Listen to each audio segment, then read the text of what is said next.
And now let me welcome on to the show Texas Tech head coach Mark Adams. Mark, how you doing, sir? I'm doing great, Rob. Thanks for having me on. So first and foremost, I just want to say congrats, man. I think everyone knows the story by now. When Chris left for Texas, he wanted you to go with him, but you stayed. You bet on yourself for a job that you weren't necessarily the favorite to get, and you got it. And you're here, and you're a Big 12 head coach, 65 years old. You've grinded your way up. I'm happy for you, man. It's awesome. Congratulations. Well, thank you, Rob. It's an honor and a privilege to be able to coach at my alma mater, where I love Texas Tech. I grew up in this area. Both my children graduated from here, so it's certainly been a blessing and again kind of a dream come true for me. So thank you. So I mentioned that you kind of cut your teeth in the JUCO ranks, right? I think that right now is the perfect day and age for a guy that has that JUCO experience to be a high major head coach, because it feels like, it's kind of like being a JUCO head coach or being a JUCO coach at the high major level, right? You got all these transfers coming in. You have new rosters every year. How difficult has it been for you to kind of turn these rosters, I guess, into an actual team, if that makes sense? Yeah, that's a great point. In junior college, which I was there for 13 years, it was every year it was fruit basket turnover. We had a whole new group come in, and so very similar. We got 7 that we recruited out of the portal this year, and so it's trying to get everybody to mesh together. We've on paper we probably have the oldest team, the most experienced team Texas Tech has ever had. Unfortunately, Rob, that experience has been with other schools, so we've got to try to get these guys to get a fit together and get to know each other. But so far, we guys got a great attitude. They're working hard, and we're trying to do a lot of scrimmaging and trying to get these guys to get to know each other and seeing what everybody does well. So I was told to ask you about the candy in your office trick. Now, yeah, well, you can probably look at how much weight I've gained. You don't need to know. That's where a lot of that comes from. But, that started, Rob, about 5 years ago when I was doing just the defense. Nobody likes defense. So I'd try to lure them in my office with a little bit of candy. If they paid attention and listened to watch the film and all, then I'd reward them with a piece of candy. So it's kind of stuck. So it's a tradition here. A lot of times guys don't come in to see me. They just come in for my candy. Well, I do the same thing to get my son to go fishing with me. I promise him a bag of chips and a Gatorade if he's going to go fishing with me. Yeah, I do the same here. So at this point, I think everybody kind of knows about you and the no-middle defense that you created. But I want to ask you what you're going to do on the offensive end of the floor this year. I hear a lot about you're going to play faster. I hear a lot about pace and space. I hear a lot about all this other stuff. And then off-season, I feel like we hear a lot of stuff like that from coaches. So what are you planning on doing with these guys, and how are you going to try to reinvent this team on that end of the floor? Well, Rob, every fan wants to hear that you're going to push the ball and you're going to play fast. But, what's most important is shot selection. So there's different ways to get a shot. So we'll try to push it down the floor before the defense gets set up. That's always, I think, one of the most challenging things is transition defense. And that's always been the things that we work the hardest at least on as a defensive coach. So when you flip that around, we want to try to put pressure on our opponent's defense. So we'll push it and then try to get an early shot. If we can't, we want to set it up and try to work the defense and get the best shot we can. And I think for any coach, that's always the most challenging thing. You have to look at your team and look at your inventory and see what guys do well and where their strengths are, and then try to make an offense that accentuates those strengths. So we're in the process of doing that right now. So the one thing that is interesting about this roster that you've put together is it feels like everybody is kind of in that like 6'6" to 6'7" range and athletic and versatile, and maybe they can step out and make a shot. They can also probably score on the post a little bit. So are you able to do some like really creative stuff with this roster? It feels like you're going to have some fun being able to scheme some stuff up with these guys. Now, this is a unique team. We have I think everybody on our roster is above 6'5", except for 2 players. So we have the length and the athleticism size. We have some big bodies, which I'm excited about. Defense, I think we're going to have a very aggressive, hopefully intimidating defense. On the offensive end, there are a lot of maybes. As we sometimes we maybe can make that 3-point shot and sometimes not. And so we're still trying to figure out the best way to get the best shots. But we have about 8 or 9 guys that can shoot threes. Of course, they all think they can make them. And so far, we've got about 2 or 3. Kevin O'Banner, who's an excellent 3-point shooter, as Oral Roberts is back. And then we also have Sadar Calhoun that transferred from Florida State that shot at close to 40%. So those guys are really shooting the ball well. And we're working on 3-point shooting every day. So we still like spreading the floor, a lot of spacing. But we do have some big guys inside that can post up. So we're trying to do a mixture of both. So I did want to ask you about some of these guys you got coming back. It's Terrance Shannon. We got Kevin McCullar. We got Marcus Santos-Silva. So what have you seen out of those guys? Who's kind of taking a step forward? Who's kind of taking over that leadership role in the locker room? What are you seeing out of these guys? Yeah, we got 5 guys returning. And of course, Kevin's and TJ both scored in double figures. So they've got a lot of scoring experience. Marcus Santos-Silva is our leading rebounder, and he averaged about 8 points a game. So it's nice to have those veterans back. We also have Buzo back, Agbo, which is he had a great finish at the end of the year, and he is one of our better 3-point shooters. Worked really hard over the summer, and we're expecting a lot out of him. And then Nadal, I don't know if you see it in your notes, but he's been hurt. So he had hip surgery, and he had a great summer, but he had surgery a couple of months ago. But we're expecting him back maybe second game, and he's got a lot of experience as well. So those 5 guys do have experience with playing in the Big 12 and understand a little bit about our defensive scheme. So it gives us a great foundation to build from.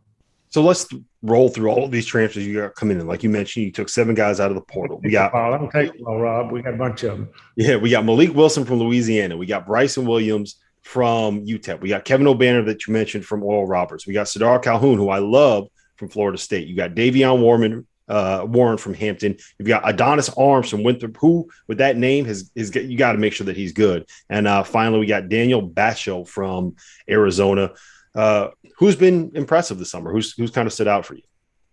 You know, they all have their strengths. Malik's, he's just got a knack for filling up the stat sheets. A really good defensive player, great hands. Maybe our best overall athlete. He's got about a 43 vertical. So we've been real pleased with him. Adonis is shooting the ball well. He also has a 45 vertical. So we're excited about their athleticism, how they run the floor. And then, we just love having, veterans like Kevin O'Banner, who played in the Sweet 16. And I think he had 15 double-doubles at Oral Roberts and one of the best 3-point shooters in the country.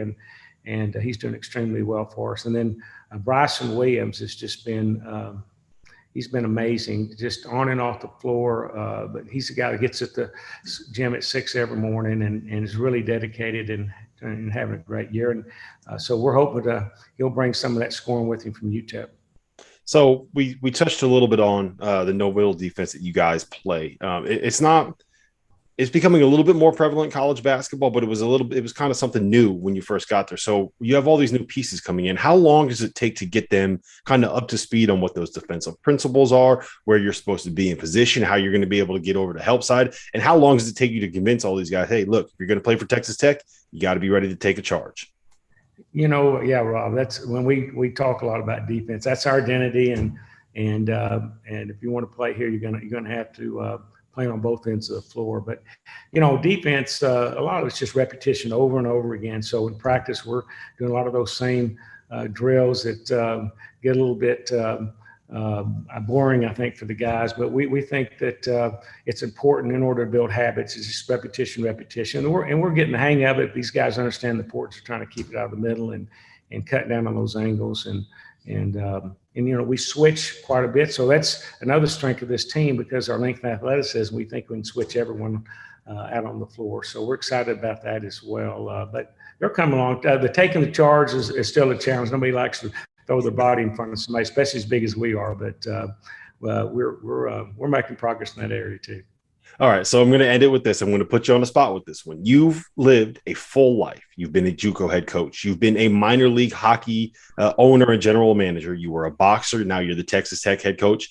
I wouldn't be surprised if you told me you owned like a chain of gelato shops in West Texas or something like that. So give me something that people don't know about Mark Adams. You're just basically saying how old I am, Rob. I've experienced a lot of things in life. Well, I guess something that they don't know, one is that I did box. So when you talk about these, even in hockey, we had the fighters out on the rink, and we encourage guys to mix it up at time to time. So one thing is that I just believe in fighting. Just every competition's a fight, and so we try to get our guys mentally and physically, emotionally ready for those fights. I think one thing that maybe they don't know about me is. And someone asked me this when I was speaking the other day, but my preacher got me smoking cigars, and I probably shouldn't say that on the air, but on occasion I'll have a cigar. So that may be something that maybe I shouldn't have out there, but that's a secret of mine. So I'll smoke a cigar every once in a while. Well, listen, man, I do appreciate this time, and maybe next time we get you on, we'll get you on like that speed bag or something, so you can show off some maybe a cigar. So one of the two. So I appreciate you having me on. Thank you so much. Thanks, Coach. Before we move on, let me tell you guys a little bit about our partners over at BetRivers Sportsbook. If you haven't signed up for BetRivers yet, now is the time, because they are offering a $250 match bonus for your first deposit. But what sets them apart is that they require just one playthrough to turn your bonus into cash money. With their Rush Pay instant approval, withdrawing your winnings is safer, it's more secure, and it's more reliable. Now that basketball season is tipping off, get in on the action at betrivers.com today, or by downloading the BetRivers iOS app. You must be 21 years or older. If you have a gambling problem, call 1-800-GAMBLER. And while I got you here, let's talk about the Field of 68 Media Network, where college basketball matters most all year round. This is a digital media and podcast network that we've been building over the course of the last year. We have shows hosted by some of your favorite players covering the program that they love the most. AJ Guyton hosts the House of Hoosier. Eric Devendorf covers Syracuse on the scorer's table. Dan Dickow hosts the Gonzaga Bulldog broadcast. We have Florida's Patrick Young and Duke's Andre Dawkins and North Carolina's Shammond Williams and Michigan's Stu Douglas and Illinois' Deion Thomas. The list goes on and on and on. We have more than 30 shows right now. So hit the links below and check them all out. And while you're at it, make sure that you go check out the Field of 12 Media Network, your home for college football. That was Texas Tech head coach Mark Adams. And now, to break down this Red Raider team a little bit further, let me bring on Carlos Silver Jr., who covers the team for the Lubbock Avalanche Journal, and Chris Level, who pretty much covers Texas Tech football and basketball on every medium imaginable. Gentlemen, thank you for being here today. Appreciate it, man. Yeah, thanks, Rob. Appreciate you having us. So Texas Tech, for me, is one of the most fascinating teams in the country heading into this season. They developed into one of the best programs in the Big 12 over the course of the last 4 or 5 years, but now they have to face a future without the guy that kind of built that, Chris Beard. So I want to start with this. Chris, and I think you could probably answer this best. What do Red Raider fans right now think of Chris Beard? This is not NC-17 or rated R, is it? Yeah, I mean, yeah. No, there's some anger. There's some, and I think, Rob, to sum it up, I mean, this wasn't about him leaving per se as much as it was leaving and then going to Texas. Mm-hmm. If he goes to North Carolina and fills in for Roy or takes that job or somewhere else, I think people around here are like, man, that's awesome. Like, I mean, some people would have been frustrated, but it was like, hey, go do your thing. We'll be North Carolina fans and all that. But because it was that school, that's what I think has elicited a lot of the anger and the frustration and the betrayal thoughts and all that stuff. But again, this is sports. This is what makes this stuff fun.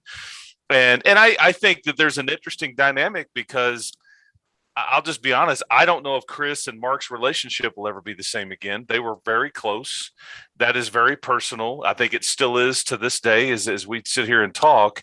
And I think that's a very interesting dynamic too, because in the coaching profession, it's a small world, but it gets tricky and friendships are lost and relationships are altered and all those kinds of things. But yeah, I don't know if I could exactly sum up in one word that was appropriate what Tech fans think of Chris. But, hey, he did a lot of good things here for sure. He's a good coach. Yeah, it's a difficult balance, right, Carlos, where you have a guy that brought this program to levels that we have never seen before, but it's also someone that ended up leaving and going to an in conference rival. So let me ask you this. Do you think it's ever going to change? If we get far enough away from this, are Tech fans going to be able to kind of look at it and say, well, we made it to a national title game. That was pretty cool. I think time heals all wounds, but certainly right now it's still a little fresh. And then the fact that they're going to play each other, I think, isn't going to help the situation a lot. I know February 1st, I'm sure that game is already sold out. They probably haven't even put the tickets out, but I'm sure that one's going to be circled on the calendar of a lot of Texas Tech fans. But I think to Chris's point as well, I mean, you have to also give credit to Chris, because without him, they wouldn't have the Dustin Womble facility. They wouldn't have all the national recognition. They wouldn't be able to get all the recruiting guys that they've been able to get. Now, yes, Mark was in on some of those guys, but I think just the national profile has been risen because of Chris. And I think that's something that you do have to admit that without him, some of this stuff isn't there. Yeah, you mentioned the games that they're going to end up playing. I, for one, am really excited about that. The kind of the storylines and the narratives and these two programs not liking each other and these two coaches maybe not really liking each other just adds to the drama. And at the end of the day, sports is all about the drama, right? That's what people love to consume. So I want to ask both you guys about Mark Adams specifically. That dude has lived a life, man. He was a boxer. He was a JUCO basketball coach. He owned minor league hockey teams. I wouldn't be shocked if someone told me that he owns a 3-ring circus somewhere and does the trapeze while he's traveling around. So where do you guys stand on him? And I want both of your opinion on this. And can he keep this program kind of trending in that right direction? Carlos, I'll let you take it first. Well, feel free. Well, the other thing is his brother was also a peanut farmer, so that was something else that he just kind of dealt with him coming from Brownfield. But yeah, I guess just to kind of answer your question, I think they've got the good momentum. I think the biggest thing for Mark is just to figure out the offensive identity, because I think that's something that they were missing at times. I think that's something that was crucial in certain games. I know, just thinking about the last game that they played against Arkansas, that's something that a late game situation, drawing up an offensive play and you're unable to get something to go. It's something that just seems to be that little thing that was kind of eluding them the last several years, especially in the national championship game where you're trying to get, either the game tied or the game winner.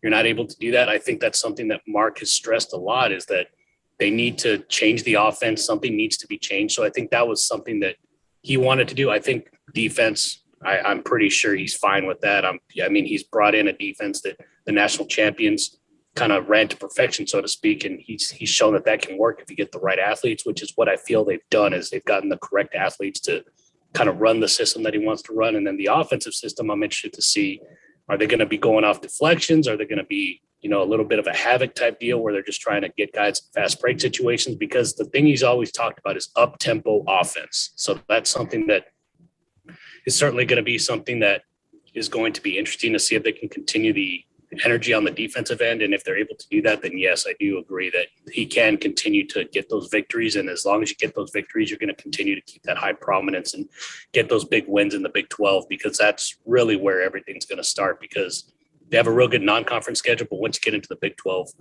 conference play, you're going to play a lot of ranked opponents and people are going to be watching you every time. Rob, I would say Mark operates out of fear. It's not a healthy mindset at times, the way he goes about life in general, but he never feels prepared. And so that leads to so much preparation and so much stress. He's a lifer as a basketball coach. And I think when people say they throw on dream job a lot with stuff, and this truly is, this is the one that he would have. The stories will document it. I'm not getting on the plane going to Austin. I'm going to stay here and run the ground ball out. I'm going to see what I can do. If I don't get it, so be it. But he ended up getting this job. And I think for Mark, it's about figuring out what his identity can be and his personality can be, because he's pretty self-deprecating. And I think, he's just like, oh, shucks, this and that. But now behind the scenes, he will coach hard. And I think it's a matter of how is that dynamic portrayed to the community, to the fan base, and to his team. And I think there was 2 questions that people had about when he got the job. And I think that at least one, I think he's answered very well. Can he put a staff together?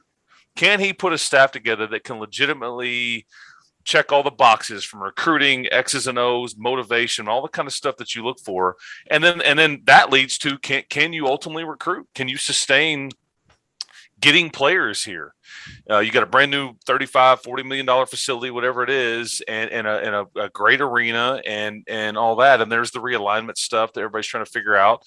But can he get players? And so far, man, they have one top 100 kid that's committed. I think they may be close on a few others, and he got the transfers. I mean, getting Kevin McCullar back and TJ Shannon to come back, but this were all the concerns that he had. Now it's just a matter of getting the results on the court. And I think X's and O's, nobody's going to be worried about defensively. I mean, that he was the orchestrator. And I think Carlos mentioned Baylor took a lot of the same no middle defense principles, and Scott Drew did. And it admitted as much, and they executed it flawlessly and won a national championship with it. So now it's just a matter of, what's it look like in the middle of the season? Does he take the ebbs and flows of the season, and can they get into the tournament and make some noise like Chris did? Yeah, I think you guys are spot on about the basketball stuff. Like, I'm not worried about it all, any of that at all. Even on the offensive side of the ball, I think that he is smart enough to kind of figure it out with the pieces that they have. I thought what Chris did so well at Texas Tech was kind of be the guy that almost like that CEO vibe when it comes to being a basketball coach. He was so good at not just putting players together on a roster, but building teams, getting guys to buy in. He helped them develop those bonds, right? Like they would change over their roster pretty much every single season, and he got those guys to really buy into what he was selling and what he wanted to do. And at the college level, I think that is so important to have players believing in you as a coach and playing hard for you. I think that's the most important part. So I thought that's what Chris was great at. And I think Mark will be fine doing it, but I mean, we kind of have to see that, right? You can't really know until you actually see the product on the court and see these 8 new transfers coming in and whether or not they are actually gelling and turning into a team. Yeah, and I think, Mark, as a junior college coach, that's just what life is at that level. You're turning over this. So while the big time D1 guys are in the portal, you're having to do this every year now. And this has been a way of life for Chris and Mark, all throughout their careers at the levels that they've been at. This is just how you operate. And I think that they always talk about it when they were together. And I know Mark's talking about it now. It's a race against the clock. Other programs that the guys have been together for 3 or 4 years at times, and they understand how things are done. Well, we don't have that luxury. We've got to go do team bonding. We've got to go, you got to do all these things to fill in the gaps to like speed that process up if you can. Sometimes it works better than others, but and I think that in the new day and age of the portal, it's going to be fascinating when you have all these guys that come in that want to be the man. How do I let them all eat? How do I feed all the ego and let them get all the shots? And because it takes a guy like Marcus Santos-Silva, who comes back as a super senior, he probably has a reserve role on this team now. He's not a starter. And so it takes guys being selfless, and it's difficult to matriculate through those dynamics. And like all these seniors coming in going, hey, this is my last shot at it. But how do you keep them all happy? And maybe, opening up the offense and pressing and playing some different styles may be a way to do that. But like Carlos mentioned a second ago.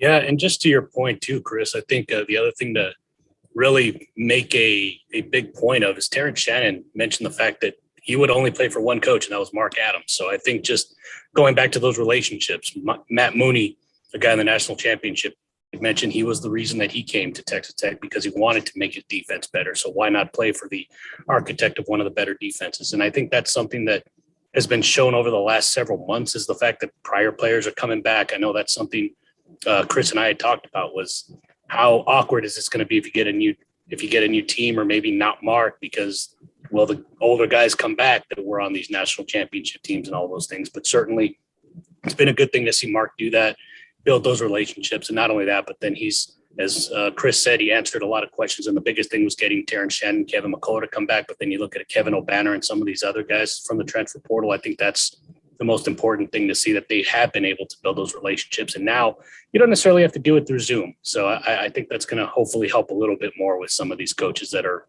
relationship based. So you mentioned some of these transfers, Carlos. You got Kevin O'Banner coming in. You got Sardar Calhoun coming in from Florida State, who I'm a big fan of. Malik Wilson from Louisiana. You have Bryson Williams coming in from UTEP.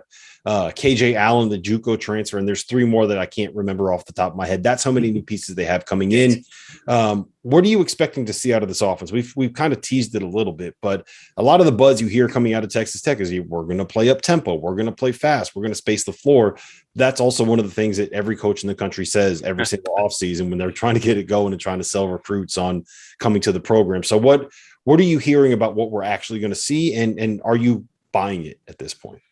Well, to steal a phrase, it's going to be a work in progress. So I think that's going to be the most important thing. But frankly, I think just knowing Mark and the way that he's operated, I think it's going to predicate off of the defense and off of the deflections, because that's how some of that offense occurred when Matt Mooney was getting deflections, when Davide Moretti was taking charges. That's how you stop an offensive possession for the other team, is you get those 2 things, or sometimes you get a big block with, I'm assuming Kevin O'Banner is going to be somewhere there.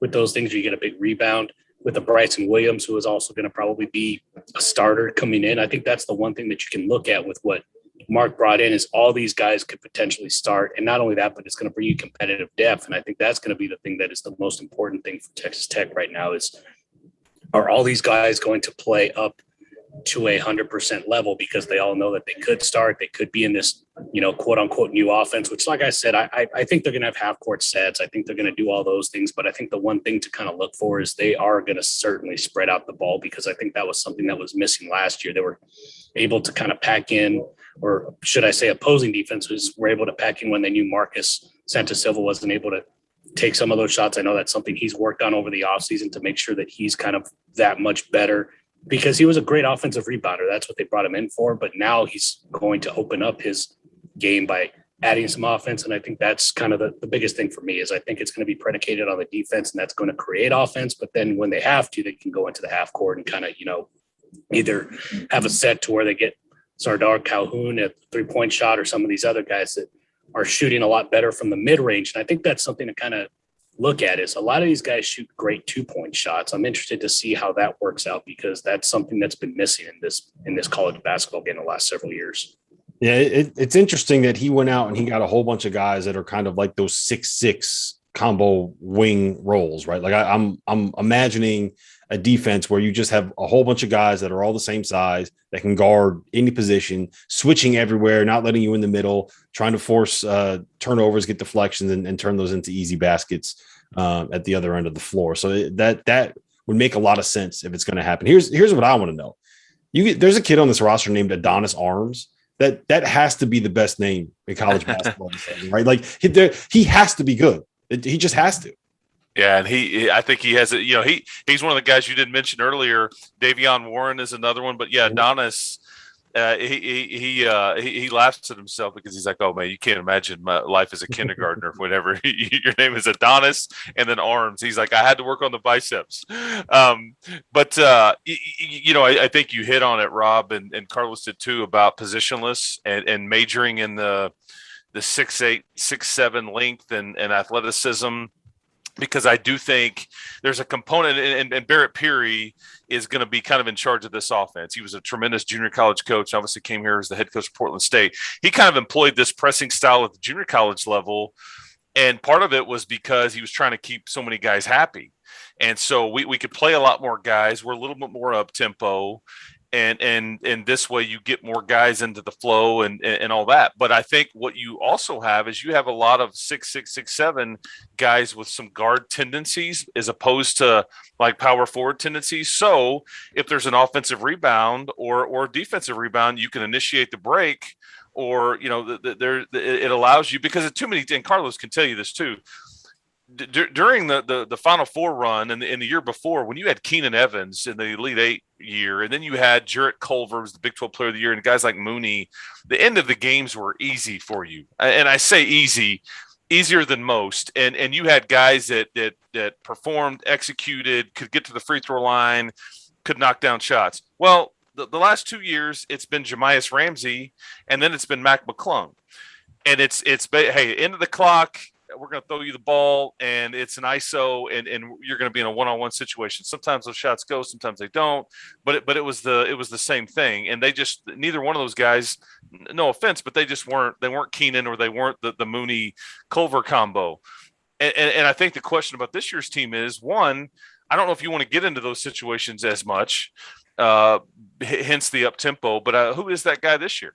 Who is the end of the clock? Who is the end of the game guy that facilitates? And I think they're kind of sorting through that. But I mean, Kevin O'Banner, to Carlos's point, this is one of the best 3-point shooters in the country last year. I mean, we can go in the driveway and throw up 100 of them. We're not making 47% or whatever he did, and there's no defense. I mean, that's just darn near impossible. But he's a guy that can absolutely fill it up. I think Bryson Williams is another guy that in the paint, and he can step out. I think these are problems in the Big 12. These two guys, if they'll buy in and play, because I knew that Bryson Williams was really good when I walked in the facility this summer, and Kevin McCullar was like, "Hey man, you seen the new guy?" Because when you earn the respect of your peers, I think that says a lot. And Kevin was like, he can flat out play. He can get a shot wherever he wants. He's got it figured out. And I think at UTEP, not a lot of people, were able to see him, but these two guys I'm talking about too, and O'Banner and Williams, these are double-digit rebound guys too. So there's a lot of work on the offensive glass. It's not just about stepping out and hitting shots. I think they can clean up a lot of the mess too. And if Kevin McCullar is more of a point guard guy, which he may be, he's a really good rebounder too. Maybe he doesn't have to be as much of that because of guys like O'Banner and Bryson Williams and Santos-Silva, who could end up coming off the bench. Yeah, I do think in an ideal world, the guy that kind of closes it out for you is Terrance Shannon. That's what you want, right? Like if he's going to end up being an NBA player, that's kind of the role that he's going to be asked to play, and you kind of want to see him develop there. Have you guys heard anything about him improving? I know every offseason, everyone put on they're in the best shape of their life and they put on 15 pounds of muscle, and he shot 1,000 shots. So we all hear that every day about every program in the country. But Carlos, have you heard anything about him kind of taking a step forward? I know talking to him during the NBA draft and during the NCAA tournament, he said the biggest thing that he was being told is he needs to work on his shot. And that's his 3-point shot, his 2-point shot, his floater. The defense is there. Like he has the tools to be a good defender. And he's shown that he can defend 1 through 4, sometimes even 5 if you need him to, which he's shown during college basketball games. But I think the biggest thing that he's kind of worked on, and he even told me, I want to say maybe at the beginning of January, was he actually changed his shot. Mark Adams and some of the other guys that kind of worked with him and some of the graduate assistants to where he changed. I can't remember specifically, but he essentially changed his shot to where he's trying to learn how to shoot better again. So that's why he struggled a little bit with his shot early on during the Big 12 conference schedule. And then all of a sudden you saw it improve a little bit. And I think that's because he knows he has to be a good 3-point shooter if he wants to be on the floor. I mean, you can be a great defender, but that's only so much. And I think that's one thing that I remember him telling me that he knew he had to get better at. And one of the things he's certainly probably going to be working on as he goes into this season and wants to try and build his draft stock up again. All right. We can end it with this, guys, and I'll let you get out of here. You're 2 years removed. You're at Texas Tech. You're 2 years removed from making it to a national title game, being an overtime away from being the national champions. You have a new head coach now. What is a successful season? Like if you're going to set that level of expectation, what should a successful season look like for Texas Tech? Chris, why don't you start? Yeah, in my opinion, with Mark being the first year, I think it's finishing top half in the Big 12 and like being in the mix for that conference championship well late into that, and obviously you want to win it. Make no mistake of what their goal is. I'm just saying that you want to be in the top half of the league, which guarantees you a spot in the NCAA tournament in almost every year. And I think you want to be in the mix for that conference championship late into that race. And if it's not good enough and based on injuries and things like that, because this is a brutal league as it is every year. And I think playing on the second weekend of the tournament, those are realistic goals. That's what you're hoping for. I mean, there's a regional in Fort Worth. There's one of the other sites is in San Antonio as you get even further. I mean, those are already goals that they are talking about and are posted at different places around the facility that, we control our destiny here and we could stay in our home state of Texas. But I think, maneuvering your way through the Big 12 conference and basically being in the top half of that league, it cements you as an NCAA tournament team and makes things interesting. But make no mistake, he wants to win a conference championship. But those would be my realistic goals for them. And in terms of what Chris was saying, I agree completely. If you stay in the top half of the conference, you're going to ensure yourself getting a spot in the NCAA tournament. And from there, if you can get to that second weekend, anything can happen, as they've shown the last couple of years, especially during that NCAA tournament run, because they have the talent. They've had the talent. It's just, can you outwork all these other opposing teams? And I think with the way that Mark is, the way his hardworking attitude is probably permeated throughout this team, I think they're going to have that.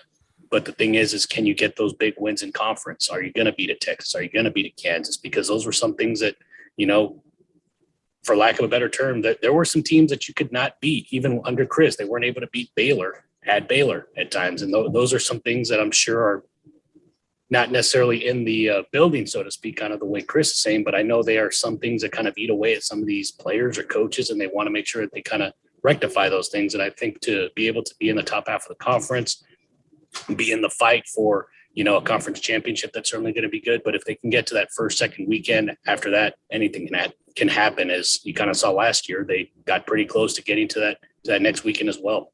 And you got to win on February the 1st. Yeah. Yes. I was going to say a successful season might also be going 2-29 with 2 wins over Texas. That's right. Yes. That's right. Yes. Yeah. All right, guys. Well, listen, I appreciate the time. Thank you so much for joining me. Hey, thanks, Rob. Appreciate you.